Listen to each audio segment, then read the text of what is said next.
سورۃ الفاتحہ جو ہے یہ نماز کا رکن ہے۔ عبادہ بن صامت رضی اللہ عنہ سے روایت ہے کہ رسول اللہ صلی اللہ علیہ وسلم نے فرمایا، جس شخص نے سورۃ فاتحہ نہیں پڑھی اس کی نماز ہی نہیں ہوئی۔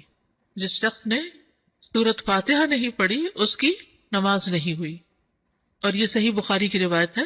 ایک اور روایت مسند احمد کی ہے۔ ابو ہریرہ رضی اللہ عنہ فرماتے ہیں کہ رسول اللہ صلی اللہ علیہ وسلم نے فرمایا، ہر وہ نماز جس میں سورۃ فاتحہ نہ پڑھی جائے وہ ناقص ہے، ناقص ہے، ناقص ہے، مکمل نہیں۔ امام کے علاوہ مقتدی کو بھی سورۃ فاتحہ پڑھنے کا حکم ہے۔ نبی صلی اللہ علیہ وسلم کے اصحاب میں سے ایک صحابی سے مروی ہے، کہتے ہیں کہ نبی صلی اللہ علیہ وسلم نے فرمایا، شاید تم لوگ امام کی قرات کے دوران قرات کرتے ہو، شاید تم لوگ امام کی قرات کے دوران قرات کرتے ہو۔ آپ نے 2 یا 3 مرتبہ یہ سوال دہرایا، یعنی جب امام پڑھتا تو لگتا تم بھی کچھ پڑھ رہے ہو۔ صحابہ نے عرض کیا، یا رسول اللہ واقعی ہم ایسا کرتے ہیں۔ آپ صلی اللہ علیہ وسلم نے فرمایا، پس ایسا نہ کیا کرو الا یہ کہ تم میں سے کوئی سورۃ فاتحہ پڑھے۔ ابو ہریرہ رضی اللہ عنہ سے روایت ہے، انہوں نے فرمایا، ہر نماز میں قرات کرنی چاہیے۔ پھر جن نمازوں میں رسول اللہ صلی اللہ علیہ وسلم نے ہمیں بآواز بلند سنایا، ہم ان میں تمہیں بآواز بلند سناتے ہیں، اور جن میں آپ نے ہم سے قرات کو پوشیدہ رکھا ان میں ہم بھی تم سے پوشیدہ رکھتے ہیں، اور اگر تو ام القرآن سے زیادہ قرات نہ کرے تو بھی کافی ہے، اور اگر زیادہ پڑھ لے تو بہتر ہے۔ اس کا مطلب کیا ہے؟ مثلا ظہر کی نماز امام صاحب پڑھا رہے ہیں، انہوں نے اللہ اکبر کی، اب آپ چاہیں تو چاہے چپ رہیں، چاہے آپ استفتاح کی دعا پڑھیں، لیکن سورۃ فاتحہ تو آپ کو لازمی پڑھنی ہے۔ اور اس کے علاوہ قرات، اگر قرآن کی کوئی سورت پڑھنا چاہتے تو پڑھ لیں، اگر نہیں پڑھ رہے تو بھی امام کی قرات جو ہے وہ آپ کو کافی ہو جائے گی، ٹھیک ہے۔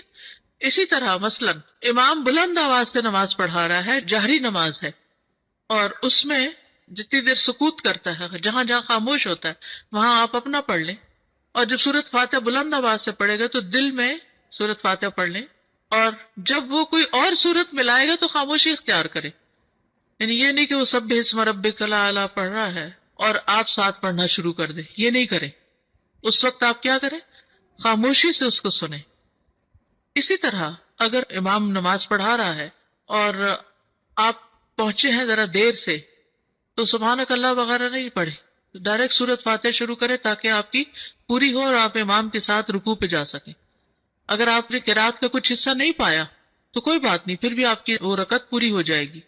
سورۃ الفاتحہ کی اہمیت اور فضیلت بہت دفعہ آپ نے پہلے بھی پڑھی ہوگی، صرف یاد دہانی اس لیے کرا دیتے ہیں کہ انسان اگر سورۃ الفاتحہ پر بھی توجہ کر لے نماز میں تو باقی نماز میں خشوع آ جاتا ہے۔ آپ یہ تجربہ کر کے دیکھیے، اگر آپ نے سورۃ الفاتحہ کو کیچ کر لیا نا کہ اس کو غور سے، توجہ سے ترجمے کے ساتھ پڑھ لیا، ترجمے کے ساتھ مرادی کے دل میں اس کا معنی دہرا رہے ہیں، تو آپ دیکھیں گے کہ آپ نماز میں ٹک جاتے ہیں، پھر نماز میں فوکس قائم ہو جاتا ہے۔ لیکن اگر شروع سے ہی دھیان نہیں جمع تو پھر بعد میں بھی دھیان جمانا مشکل ہوتا ہے۔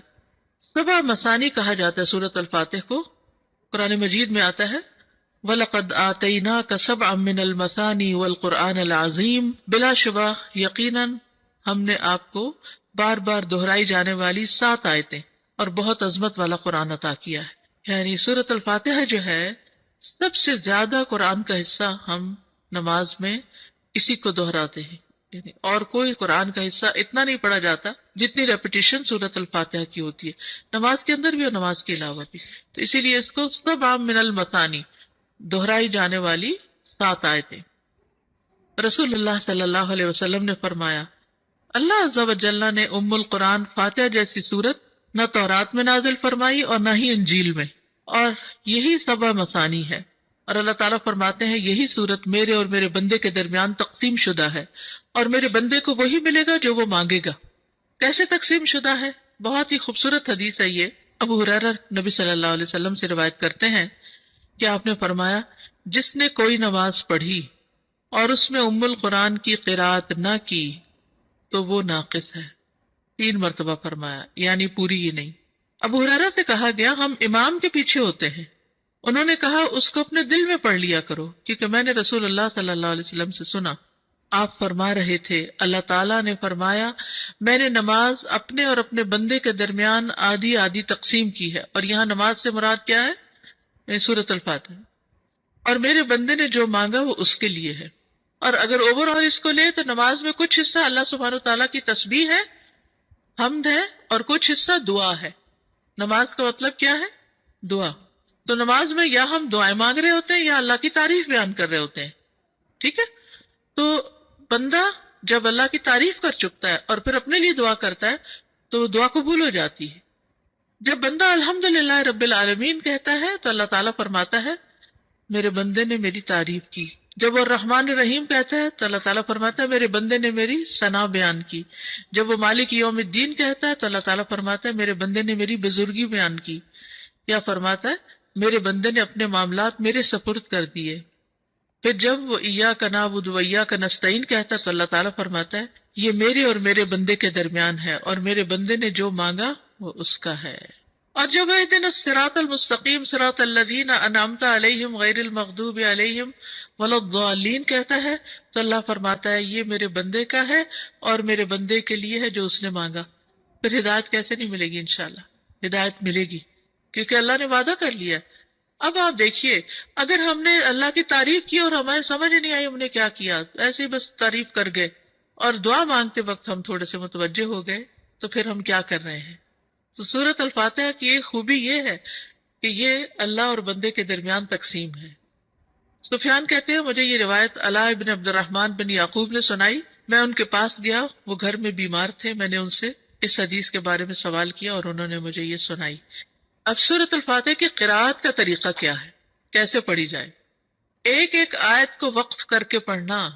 ام سلمہ سے مروی ہے کہ ان سے رسول اللہ صلی اللہ علیہ وسلم کی قراءت کے متعلق پوچھا گیا تو انہوں نے فرمایا کہ آپ ایک ایک آیت کو وقف کر کر کے پڑھتے تھے۔ پھر انہوں نے سورۃ الفاتحہ کی پہلی 3 آیات کو توڑ توڑ کر پڑھا، یعنی توڑ توڑ کے یعنی کہ آیت بیچ میں توڑ دی، بلکہ ہر آیت پہ وقف کیا۔ بسم اللہ الرحمن الرحیم، الحمد للہ رب العالمین، الرحمن الرحیم، مالک یوم الدین۔ اور پھر کہتی ہیں کان یقطع قراءتہ آیتن آیتن، کہ نبی صلی اللہ علیہ وسلم ایک ایک آیت کو وقف کر کے پڑھتے تھے۔ پھر آپ صلی اللہ علیہ وسلم الفاتحہ پڑھتے، آپ اس کی ایک ایک آیت الگ الگ کر کے پڑھتے، بسم اللہ الرحمن الرحیم پڑھتے، پھر رک جاتے، پھر الحمدللہ پڑھتے، اور پھر باقی بھی اسی طرح آخر تک۔ اسی طرح آپ کی تمام قرات تھی۔ آپ آیات کے اختتام پر رک جاتے اور ایک آیت کو دوسری سے ملا کر نہیں پڑھتے۔ حضرت عبداللہ بن عباس فرماتے ہیں کہ ایک دن جبریل علیہ السلام رسول اللہ صلی اللہ علیہ وسلم کے پاس بیٹھے ہوئے تھے، کیونکہ یہ آپ کو معلوم ہے نا کہ جب وہ وحی لاتے تھے تو آپ کے پاس بیٹھتے تھے، کہ انہوں نے اپنے اوپر ایک زوردار آواز سنی۔ انہوں نے اپنا سر اٹھایا، پھر فرمایا یہ آسمان کا ایک دروازہ ہے جو آج سے پہلے کبھی نہیں کھلا۔ پھر فرمایا یہ ایک فرشتہ ہے جو آج سے پہلے زمین پر کبھی نہیں اترا۔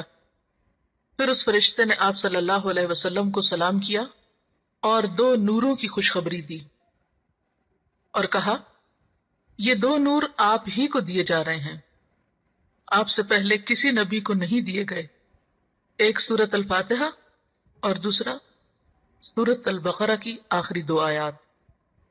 آپ جب کبھی ان دونوں میں سے کوئی کلمہ تلاوت کریں، یعنی سورۃ فاتحہ پڑھیں یا سورۃ البقرہ کی آخری آیات پڑھیں، تو آپ کو طلب کردہ چیز ضرور عطا کی جائے گی، یعنی اس کے بعد دعا قبول ہوتی ہے۔ صحیح مسلم کی روایت ہے۔ اس سے پتہ چلتا ہے کہ سورۃ الفاتحہ کتنی عظیم سورت ہے اور اس کا پڑھنا کتنا بابرکت ہے، اور اللہ سبحانہ وتعالیٰ نے رسول اللہ صلی اللہ علیہ وسلم پر خاص انعام فرمایا اور آپ کو یہ سورت عطا فرمائی۔ قرآن پاک میں آتا ہے وَلَقَدْ آتَيْنَاكَ سَبْعًا مِّنَ الْمَثَانِي وَالْقُرْآنِ الْعَظِيمِ، کہ ہم نے آپ کو 7 بار بار دہرائی جانے والی آیات عطا کی ہیں، اور اس سے مراد سورۃ الفاتحہ ہی ہے۔